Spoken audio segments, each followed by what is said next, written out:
Predstavme si tú, úplne bežnú situáciu. Firma chce možno po pandémii alebo proste po slabšom období znovu nejako nakopnúť predaj alebo prilákať nových ľudí, zákazníkov, tak spraviť deň otvorených dverí alebo nejaký workshop, viete, prezentáciu. A k tomu samozrejme patrí často aj nejaké malé občerstvenie, káva, minerálka, možno nejaké chlebíčky, koláčiky. Vyzerá to ako úplne normálna súčasť nákladov, ako získať klienta. Ale je to naozaj také jednoduché aj z pohľadu daní?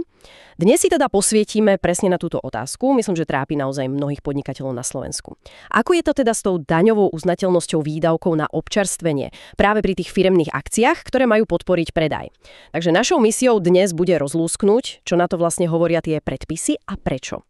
Lebo priznajme si, z pohľadu toho biznisu to dáva úplnú logiku. Chcem, aby sa u mňa ten potenciálny klient cítil dobre, aby sme nadviazali vzťah, aby videl, že si ho vážim. Tak ponúknuť mu kávu alebo niečo malé pod zub sa zdá byť úplne prirodzené. Súčasť budovania vzťahu a teda aj podpory predaja. No ale tu asi narážame na paragrafy. Presne tak. A ten náraz, ten môže byť celkom prekvapivý. Aj keď ten úmysel je čisto obchodný, podporiť predaj, získať možno zákazku, slovenská daňová legislatíva, tá sa na tieto konkrétne výdavky, trochu inak. Nákup občerstvenia pre hostí, pre klientov, obchodných partnerov, na takejto akcii sa vo všeobecnosti žiaľ nepovažuje za daňovo uznateľný náklad. Počkajte, takže aj keď je to jasne spojené s prezentáciou môjho produktu alebo služby, zákon to vidí inak. Prečo vlastne? To sa zdá trošku nelogické z pohľadu podnikateľa. Tá logika, alebo teda tá definícia, vychádza zo zákona o daní z príjmov. Konkrétne je to paragraf 21, odsek 1, písmeno H, ten hovorí o výdavkoch na reprezentáciu. A práve sem spadá pohostenie a občerstvenie. Viete, zákonodávca to vníma skôr ako také vytváranie imidžu firmy. Nie ako priamy náklad na dosiahnutie príjmu. Aj keď, áno, tá hranica môže byť v praxi niekedy dosť neostrá. A tieto náklady na reprezentáciu, tie jednoducho nie sú daňovo uznateľné. Aha. Čo to znamená v praxi?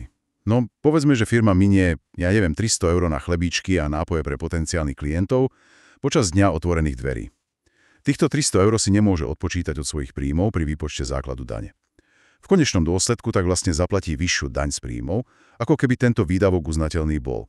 A toto si myslím, mnohé firmy neuvedomujú. Aha, takže tu je ten háčik, ktorý môže mnohých zaskočiť, čiže káva a koláčiky na prezentácii sú reprezentácia a zvyšujú mi daňový základ. Dobre, ale firmy predsa potrebujú nejako zaujať niečo tým klientom na tých akciách aj dať, ponúknuť. Existuje niečo, čo zákon dovoľuje odpočítať ako náklad na propagáciu? No áno, našťastie áno. Zákon explicitne umožňuje uznať ako daňový náklad výdavky na reklámne predmety. Tu je však jeden kľúčový limit: hodnota jedného predmetu nesmie presiahnuť 17 eur. Bez DPH samozrejme. A musí ísť o predmety, ktoré nesú povedzme obchodné meno alebo ochrannú známku firmy, logo a podobne. Takže perá, kalendáre, možno nejaké USB kľúče, firemné trička, šiltovky s logom, pokiaľ sa zmestia do tých 17 eur za kus, tak tie sú v poriadku, tie si môžem dať do nákladov. Presne tak. Toto sú už považované za výdavky na reklamu a propagáciu, ktoré priamo súvisia s dosahovaním príjmov. A preto sú daňovo uznateľné. Ten rozdiel medzi tým pohostením, ktoré nejde do nákladov, a reklamným predmetom do 17 eur, ten môže v konečnom dôsledku znamenať celkom citeľnú úsporu na daňach. Rozumiem. A aby toho nebolo málo, je tu ešte jeden dôležitý aspekt. Týka sa firiem, ktoré sú platiteľmi DPH. Pri nákupe tovarov a služieb na účely reprezentácie, teda aj pri nákupe toho občerstvenia, si firma nemôže odpočítať ani DPH na vstupe.